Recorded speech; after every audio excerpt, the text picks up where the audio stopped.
આજે આપણે કરવાના છીએ ચેપ્ટર 2 પરોપકારી મનુષ્ય। તો ચાલો શરૂ કરીએ। અને આ લેખિકાનું નામ છે વિદ્યાબેન નીલકંઠ। વિદ્યાગૌરી રમનબાઈ નીલકંઠનો જન્મ અમદાવાદમાં થયો હતો। તેઓએ BA સુધીનું શિક્ષણ ગુજરાત કોલેજ અમદાવાદમાંથી પ્રાપ્ત કર્યું। ફોરમ, ગૃહદીપિકા, નારીકુંજ, જ્ઞાનસુધા તેમના લેખક સંગ્રહો છે। પ્રોફેસર ગોડો કેશવ કર્વ ચરિત્ર તેમણે લખેલું છે। હાસ્ય મંદિરમાં તેમના હાસ્ય લેખો છે। શુદ્ધા હાસીની, હિન્દુસ્તાનમાં સ્ત્રીઓનું સામાજિક સ્થાન એ તેમના अनुवादना पुस्तकों છે। विद्या गौरी का जन्म अहमदाबाद में हुआ था। BA तक की पढ़ाई उन्होंने अहमदाबाद में ही कंप्लीट की है। फॉरम, गृह दीपिका, नारीकुंज लेखक संग्रह थे। प्रोफेसर गोड़ो केशव कर्व उनका चरित्र उन्होंने ही लिखा था। हास्य मंदिर वो उनका एक हास्य लेख था। सुहासिनी, हिंदुस्तान में स्त्रियों सामाजिक स्थान, वैसे बहुत सारे अनुवाद के बुक्स उन्होंने ही लिखे थे। आ हास्य निबंध में पारकानी मुश्केली जोईने वनमांगी सलाह आपनार लोकोने कारणे सर्जाती तकलीफोनुं नर्मगंध निरूपण छे। दर्दीनुं अने दर्दनुं जे थवुं होय ते थाय, पण पोते बतावेला उपाय ज उत्तम छे अने ते करवाथी रोग तरत ज भागी जशे एवो दावो अनेक वन ओळखीता लोको करता ज होय छे। यानी कि इस हास्य निबंध में दूसरों की मुश्किलों को देख के हम जो वन मांगी सलाह देते हैं उसके कारण जो तकलीफ उन्हें होती है उसे चैप्टर के रूप में समझाया गया है। दर्दी यानी कि पेशेंट और दर्द यानी कि उनका जो दर्द है उनका जो होना होगा वो हो जाएगा, लेकिन हमने जो बताया उपाय है वो बहुत उत्तम है और उसे फॉलो करने से जो रोग है वो भाग जाएगा। उसे ऐसे बोलने वाले लोग बहुत सारे हैं। आवा लोकोना सलाहने अनुसरता सर्जाती वरवी स्थितिओनुं हास्यपूर्ण निरूपण आ निबंधना केंद्रमा छे। आंजनीना निवारण माटे अपायेली अनेक सलाहोनुं रसप्रद निरूपण અહીં છે। આ હાસ્ય નિબંધ દ્વારા માનવ સ્વભાવમાં રહેલી શિખામણ આપવાની વૃત્તિની પરિચય મળે છે।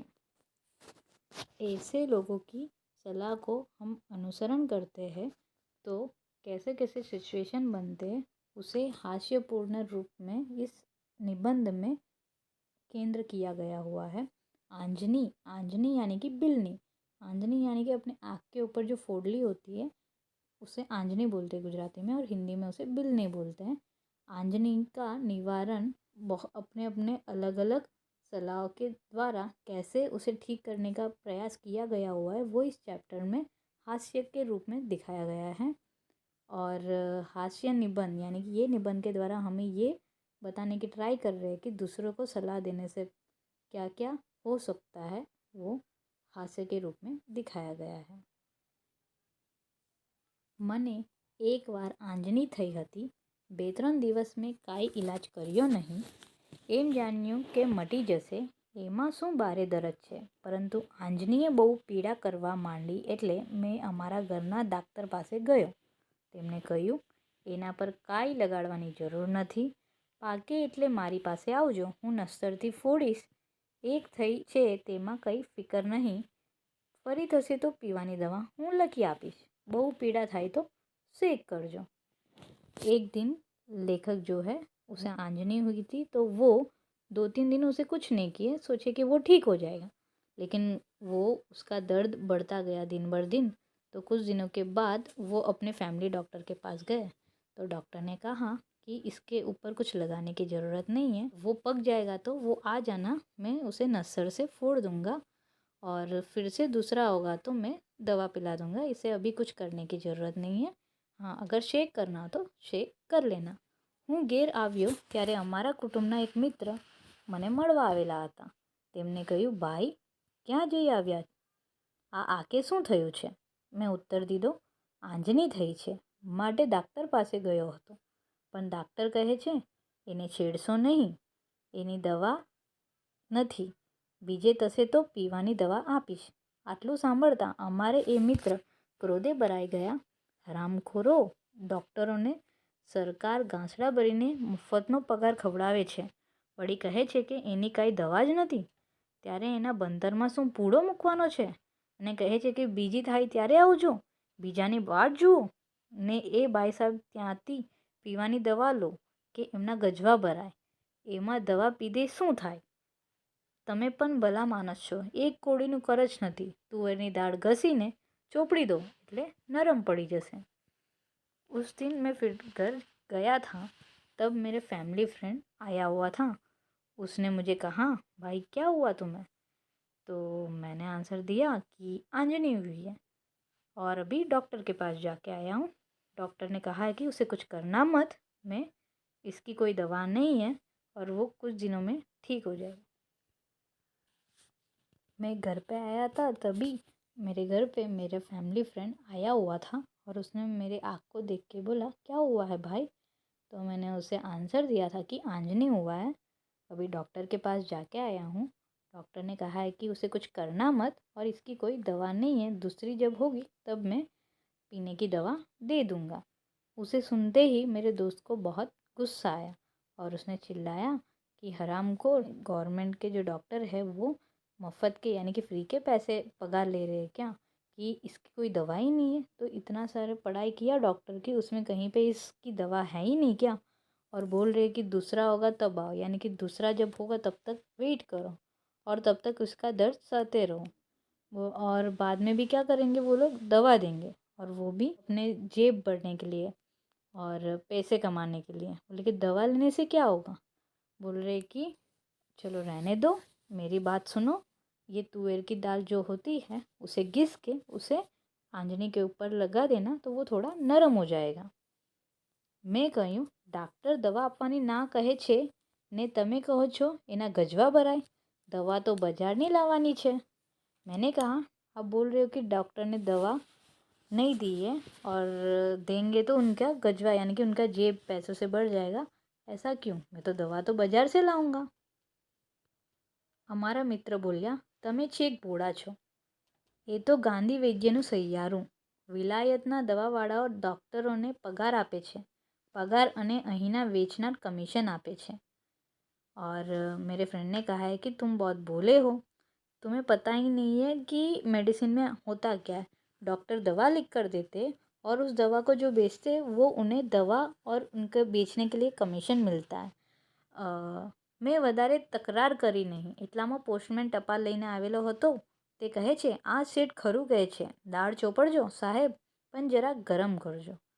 तो उसी वक्त कुछ ही देर में मैं पोस्टमैन आए थे और पोस्ट देते हुए कहे थे कि ये सेठ जो है वो सही कह रहे हैं, दाल को थोड़ा आंजनी के ऊपर लगाना, लेकिन थोड़ा गरम करके लगाना। हमारा मित्र कहे, अरे जो गरम ना करजो, आंजनी गरमती थाई छे, माटे ठंडी दवा लगाड़जो। और मेरे फ्रेंड कहते हैं कि अरे नहीं नहीं, गरम मत करना, आंजनी जो है वो गर्मी से होती है, इसलिए ठंडी दाल पीसा हुआ ही लगाना। મેં કહ્યું, બહુ સારું। मैंने कहा ठीक है। નોકર પાસે દાળ ઘસાવી પહેલી તો ઠંડી ચોપડી, વળી સાંજે ફરી घसावी गरम करी छोपड़ी। मैंने अपने नौकर के पास दाल को घिसाया, पहले उसे ठंडी लगाई और शाम होते फिर उसे गरम करके भी लगवा लिया।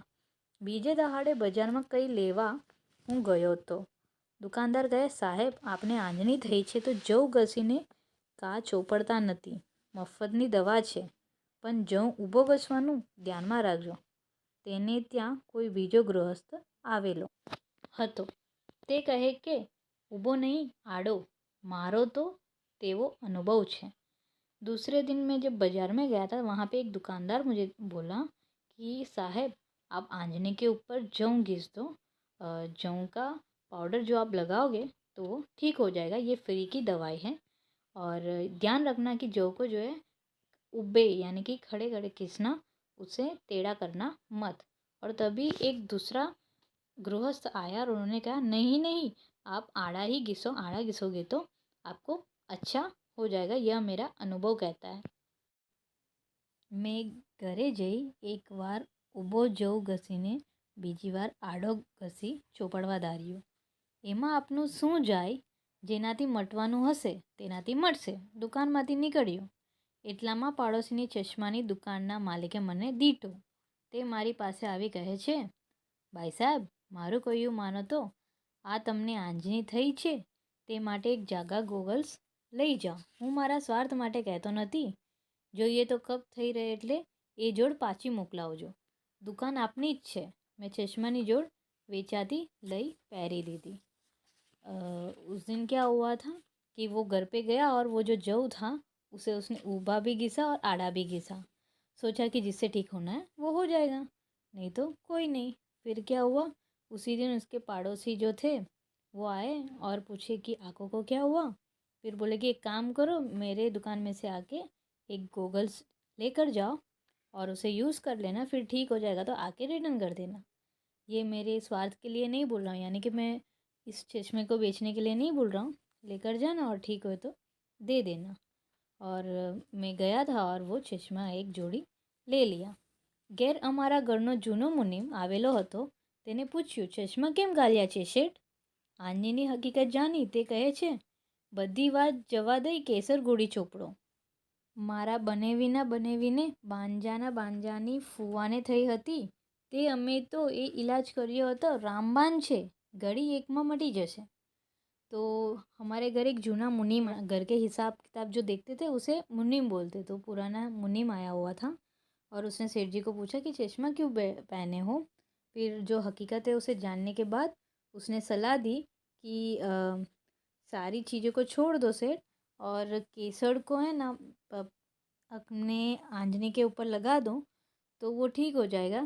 क्योंकि मेरे बनेवी के मांझा के फुआ को हुआ था तो उसने वही काम किया और उसे बहुत अच्छे से ठीक हो गया। ये बहुत अच्छा रामबान है और बहुत जल्दी ही मिट जाएगा। केसर मंगावी में लगाड़ियो। फिर लेखक ने केसर मंगवाया और लगाया।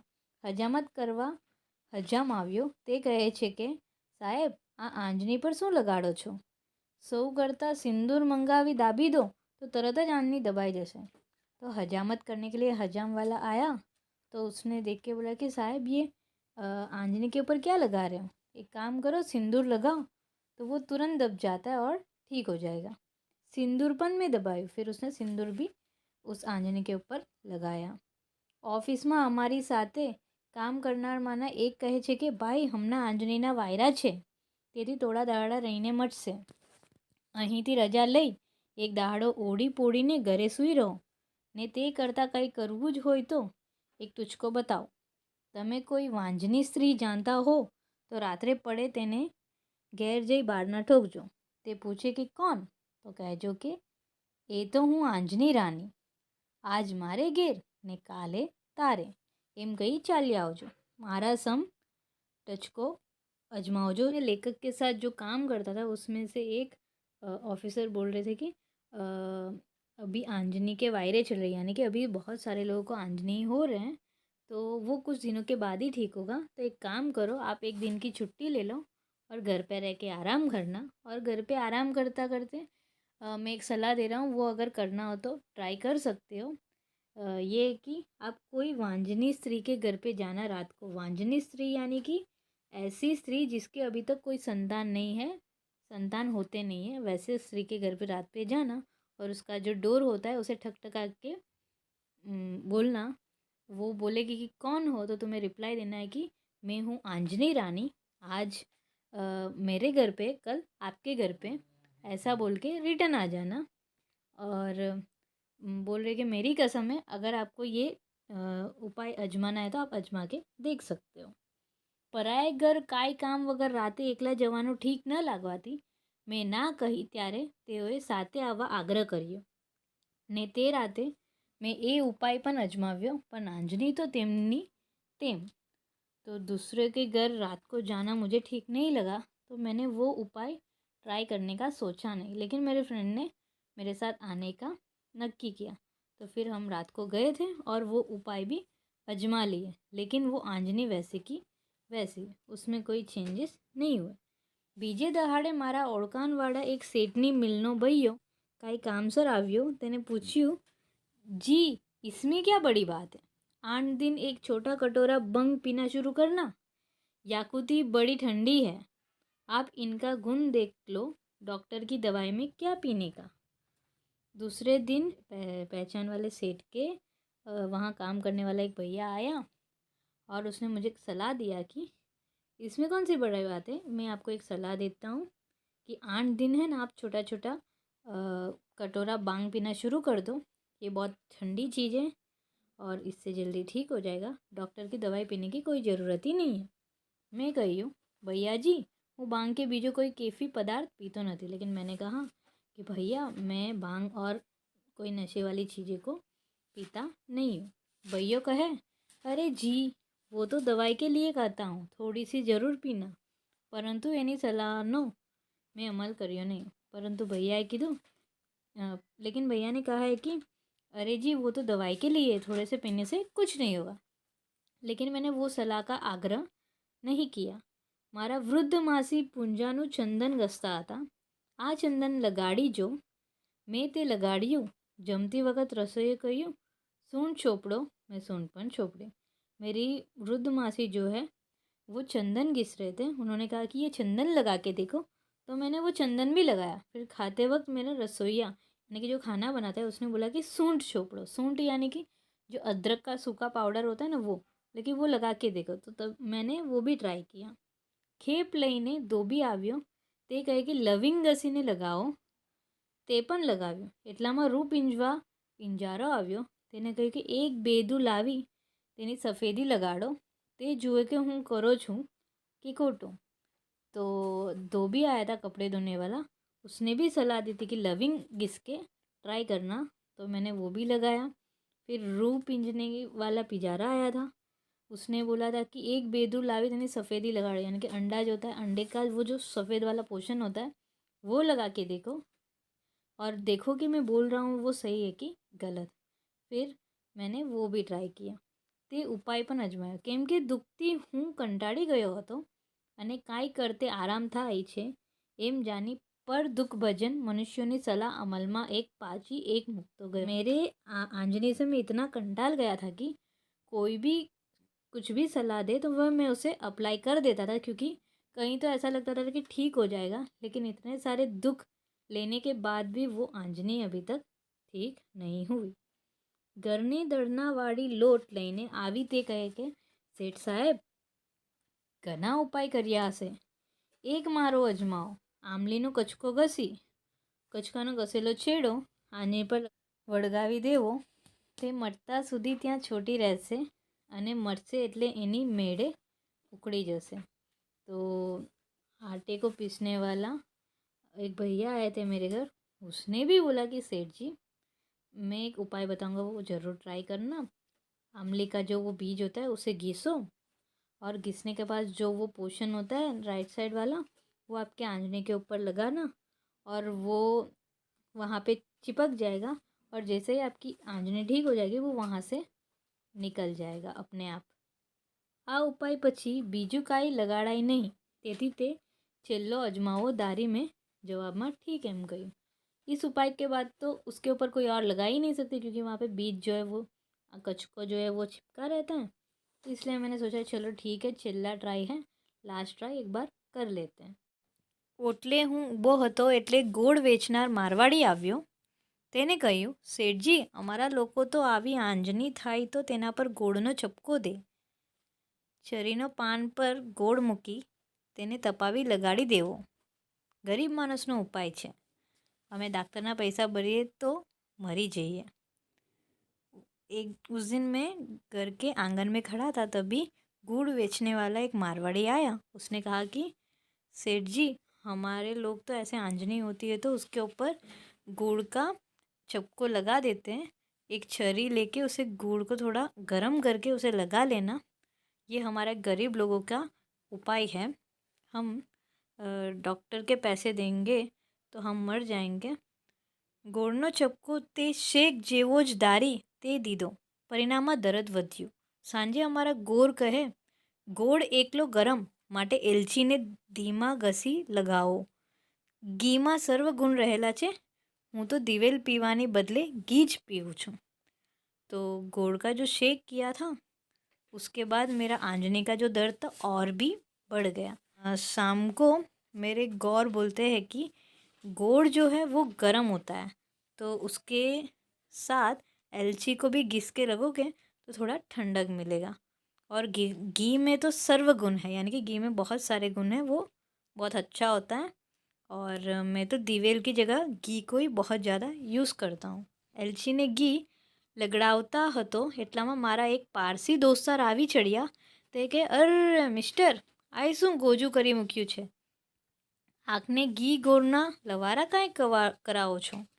એક કાંદો કાપી તેનો રસ લગાડો અને તેનાથી ન મટે તો મને 4 तमाचा मारजो। तो उस एलची और घी का जो लिक्विड था वो मैं लगा रहा था, तभी मेरा पारसी दोस्तार आया और उसने बोला कि ओ ये क्या कर रहे हो अपने आँख के ऊपर? एक काम करो, एक कांदा को काटो और उसका जो रस आता है ना उसे लगा लो, और ठीक नहीं हुआ तो मुझे गाल पे तमाचा मारना। જેમ તેમ કરી કાંદાનો દુર્ગંધ વેટી મેં એ પણ લગાડ્યો।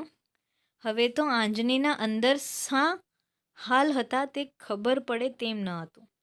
દવાઓના પડ ઉપરા ઉપરી આવી આંખની બાજુ પર એક નાની ડુંગળી બની રહી હતી, તે પર છેવટે આંબલીનો કચકો પણ લટકાવી દીધો હતો। દરદ થયા કરતું હતું, તેથી ખબર પડતી હતી કે સર્વ ઇલાજો હજી પોતાનું કાર્ય કરી રહ્યા ન હતા। यानी कि वो मतलब बहुत ज़्यादा ऐसे तैसे करके कांदे का वो जो रस होता है उसका स्मेल को बर्दाश्त करते हुए भी उसने वो कांदे का रस लगा लिया। वो आग के अंदर जो आंजनी का जो हाल है ना वो सिर्फ लेखक को ही पता था, क्योंकि आंजनी के ऊपर इतने सारी चीज़ें लगाई गई कि वो आग के एक साइड में एक बड़ा सा छोटा सा डूंगर बन गया था उसके ऊपर, और उसमें वो आंवले का कचको भी था, सिंदूर भी था, बहुत सारी चीज़ें अभी वहीं पे वैसे के वैसे थे, लेकिन कोई भी अपना काम करना शुरू नहीं किया। आंजनी भी वैसी की वैसी है और वो सारे चीज़ें की वैसे पहाड़ बन के आग के ऊपर ही थे। વેદનાને લીધે હું સૂઈ રહ્યો અને હવે કોઈ પૂછે તો કહેવું નહીં એવો નિશ્ચય કર્યો। એટલામાં મને ઠીક નથી જાણી મારા એક વિધવા ફઈએ ખબર કાઢવા આવ્યા। તે કહે, ભાઈ તમે અંગ્રેજી બનેલા તે કંઈ ગણેલા નહીં। હું તો મને કંઈ પણ થાય ત્યારે જરા લોટ ધીમા શેકી ખાઈ લઉં। વાત કફ પિત્ત બધું મને તો એનાથી હટે છે। જો બદામ હોય તો થોડું નાખું, नहीं तो घी खाने लोट तो गर्मा हो यच। अब मैंने सोच लिया कि मुझे कुछ भी तकलीफ़ हुआ तो मैं अभी कोई भी मुझे पूछेगा तो मैं उसे बताऊंगा नहीं, क्योंकि मैं बताऊंगा तो वो लोग कोई भी उपाय बताएंगे और फिर से मुझे वो ट्राई करने का मन करेगा। इसलिए मैंने नक्की कर लिया कि मैं उस किसी भी मेरे दर्द मैं बताऊंगा नहीं। और मेरी हालत का पता लगते ही मेरी विधवा बुआ मेरे घर आई थी और मेरी हालचाल ले रही थी और बोली कि तुम पढ़े लिखे हो लेकिन गिने नहीं हो। मैं कुछ भी मुझे कोई भी प्रॉब्लम होती है तो थोड़ा सा आटा लेके उसे घी में सेक के अच्छे से सीरा बना के उसे खा लेती हूँ। वात कफ पित्त कोई भी प्रॉब्लम हो, सारे प्रॉब्लम का सोल्यूशन वही है। अगर तुम्हें बादाम डालना हो तो थोड़े से डाल देना, बस घी कांड और लोट को मस्त अच्छे से घर पे बना देना। તાવ આવે ઉધરસ થાય કે વા આવે, માથું દુખે કે સડેખમ થાય, પણ મારો તો એક પેટ ઈલાજ। પેટમાં દુખે તો પણ તે દહાડે નહીં પણ બીજે દહાડે એ ઉપાય કરવો કે દુખવાથી થયેલી અશક્તિ મટે। ફઈનું લાલ ચનોટી જેવું શરીર જોતાં એ ઉપાયનું વાસ્તવિકપણું મારા મનમાં ઉતર્યું। तो बुआ बोली कि बुखार आए, उधरस आए, कुछ भी सर दर्द हो रहा हो, कुछ भी हुआ हो और या पेट में दर्द हो रहा हो, कुछ भी हो, मेरा एक ही इलाज है सीरा बना के खाने का। अगर मुझे पेट में दर्द हो रहा है तो मैं दूसरे दिन बना के खा लेती हूँ, ताकि दूसरे दिन जो मेरे शरीर में जो अशक्ति है वो मिट जाए। और बुआ का जो लाल चनोटी जैसा शरीर है चमकदार, उसे देख के मुझे वो जो सीरा है उसका मुझे वास्तविकपन यानी कि जो असलियत है वो मुझे पता चली, और मुझे भी लगा कि चलो सीरा को ही क्यों ना ट्राई कर ले। और वળી सीराનો સ્વાદ પણ કોને ન ગમે, માટે બીજા ઉપાય કરતાં ઘણી વધારે ખુશીથી ફઈનો ઉપાય શરૂ કર્યો અને ઘણા દિવસ ચાલુ રાખ્યો, પણ આંજણી તો કશાને ગાંઠે નહીં। અંતે પાછો દાક્તરને ઘેર ગયો, તેમને આસિસ્ટન્ટ પાસે દવાઓનો ડુંગર સાફ કરાવ્યો। तो सीरे का स्वाद भी किसे नहीं पसंद आता। और बुआ का ये उपाय सुन के मुझे बहुत खुशी, इतने सारे लोगों ने जो उपाय बताए थे उसमें थोड़ा दर्द था, उसे कुछ सहना पड़ता था, लेकिन मेरी बुआ का उपाय सुन के मुझे अच्छा लगा और ट्राई करने का मन भी हुआ। और सीरा तो किसको भी पसंद आता है, तो फिर लेकिन उससे कोई असर नहीं हुआ, आंजनी तो वैसे की वैसी। फिर लास्ट में मुझे पछता के फिर डॉक्टर के पास जाना ही पड़ा તેમણે અસિસ્ટન્ટ પાસે દવાઓનો ડુંગર साफ कराव्યો। 1 कलाक के अंदरनी आंजनी देखाय। फिर डॉक्टर ने असिस्टेंट के पास मेरा जो आंजनी के ऊपर जो दवा इतनी सारी लगी थी, मतलब वो सारे उपाय के जो लगाए थे, सिंदूर, इलची, गोड़, तो वो सब कुछ उसने हटाया। तो पूरा आंजनी क्लियरली दिखते दिखते 1 घंटा हुआ, मतलब असिस्टेंट ने 1 घंटे तक वो आंजनी को साफ किया। उसके बाद वो आंजनी दिखी। તે પર ડૉક્ટરે નસ્તર મૂક્યું। મને આરામ થયો। મારા હિતેચ્છુઓએ મારી દયા ખાઈને મારા દુઃખનો ભાર ઓછો કરવા કાળજી રાખી હતી, તેમનો જાહેરમાં આભાર માનવાની આ તક લઉં છું। फिर डॉक्टर ने नस्तर दिया और उसके बाद मुझे आराम मिला। मेरा हित का इच्छा रख के मेरे ऊपर दया खाने वाले और मेरे दुख को दूर करने के लिए ये तुम सब ने जो भी उपाय बताए, उस सब के लिए मैं आप सबको जाहिर में आभार मान रहा हूँ। चलो एक्सरसाइज शुरू करते हैं। क्वेश्चन नंबर 1, प्रश्न नीचे आपेला विकल्पोमांथी साचो विकल्प पसंद करी लखो। पहला क्वेश्चन है, आंजनी मटाड़वा डॉक्टरे सलाह आपी के आंजनी मिटाने के लिए डॉक्टर ने क्या सलाह दी? हूँ सिंदूर लगाड़ीने मटाड़ीश, बी हूँ चंदन लगाड़ीने फोड़ीश, सी आंजनी पाकी जाए एटले हूँ नसरथी फोड़ीश, डी तुवेरनी दाळ लगाड़ीश। इसका आंसर रहेगा सी, आंजनी पाकी जाए एटले हूँ नसरथी फोड़ीश। यानी कि डॉक्टर ने ये सलाह दी थी कि आंजनी पक जाएगी तो मैं उसे नसर से फोड़ दूंगा। सेकंड क्वेश्चन, लेखक ने सीरो खावानी सलाह कोने आपी? लेखक को सीरा खाने की सलाह किसने दिया था? ए विधवा फई, बी टपाली है, सी पारसी दोस्तार है, डी मारवाड़ी है। तो इसका आंसर रहेगा ए विधवा फई है। विधवा फई ने सीरा खाने की सलाह दी थी। क्वेश्चन नंबर 3, गांधी वैद्यનું સૈયારું એટલે? ગાંધી વૈદ્ય કા સૈયારા यानी क्या? ए કોઈને પણ છેતરવા નહીં, બી સ્વાર્થ માટે બે વ્યક્તિનું ભેગા થવું, સી અહીં ગાંધીજીની વાત છે, डी गांधी वैद्य એટલે ગાંધીવાદ। इसका आंसर रहेगा बी, स्वार्थ माटे बे व्यक्तिનું ભેગા થવું। स्वार्थ के लिए दो व्यक्ति का मिलना। आंजनी मटाड़वा टपालीए सलाह आपी के आंजनी मिटाने के लिए टपाली ने क्या सलाह दी थी? ए सिंदूर लगाड़ो, बी चंदन लगाड़ो, सी ठंडी दवा लगाड़ो, डी तुवेरनी दाळ गरम करीने लगाड़ो। तो इसका आंसर रहेगा डी, तुवेर का दाळ गरम करके लगाओ। क्वेश्चन नंबर 2, कारण आपो। उसका पहला क्वेश्चन है, कोईनो उपाय लेखक ने वधारे गम्यो कारण के उनके बुआ का जो उपाय था, सलाह था, वो लेखक को बहुत ज़्यादा पसंद आया। क्योंकि उसका आंसर रहेगा लेखक ना विधवा फई है। लेखक ने घी, खांड, લોટનો શીરો બનાવીને ખાવાનો ઉપાય બતાવ્યો। ફઈનું લાલ ચનોટી જેવું શરીર જોતાં તેમને એ ઉપાયનું વાસ્તવિકપણું સમજાયું, તેથી એમને એ ઉપાય વધારે ગમ્યો। लेखक के विधवा फई जो थे, उन्होंने घी, खांड और आटा का सीरा बना के खाने का उपाय बताया था, और फई का जो अच्छा शरीर था उसे देख के उस सलाह का वास्तविकपणु जो होता है वो लेखक को पता चला और उसे वो सलाह बहुत पसंद आया। क्वेश्चन नंबर 3, नीचेना प्रश्नोना 2-3 वाक्यमां उत्तर लखो। उसका पहला क्वेश्चन है, लेखक ने आंजनी मटाड़वा तेमना कुटुंबना मित्रे शू कह्युं? लेखक की आंजनी जो थी उसे मिटाने के लिए उसके फैमिली फ्रेंड ने क्या सलाह दी? लेखक ने आंजनी मटाड़वा तेमना कुटुंबना मित्रे कह्युं के दवा पीधे कंई थाय नहीं, तुवेरनी दाळ घसीने चोपड़ी दो एटले आंजनी नरम पड़शे। बोले कि दवा लगाने से कुछ नहीं होगा,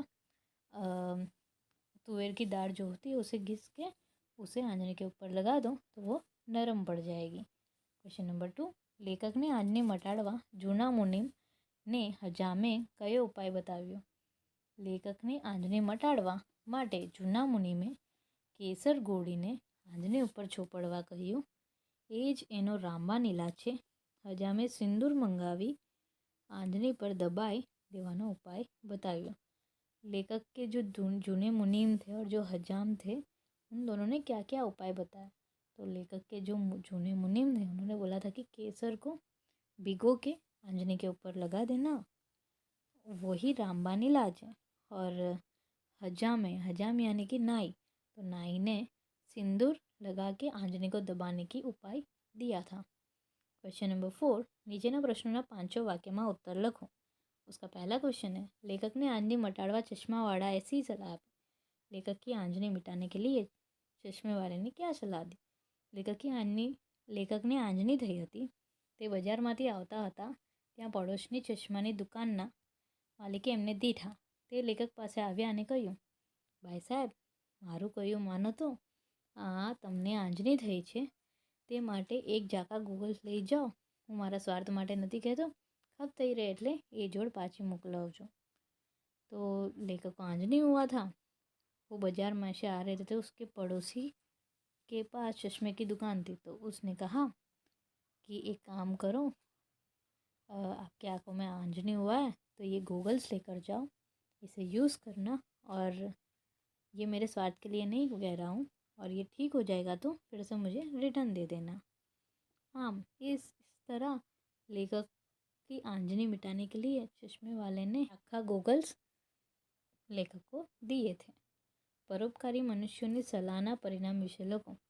परोपकारी मनुष्य यानी कि दूसरे के ऊपर उपकार करने वाले मनुष्य जो है, उनके सलाह के वजह से क्या क्या परिणाम मिले, क्या क्या रिजल्ट मिले, वो बताओ. સમાજમાં ઘણા પરોપકારી મનુષ્યો હોય છે. તેઓને કોઈને પણ વન માંગી સલાહ આપવાની आदत હોય છે.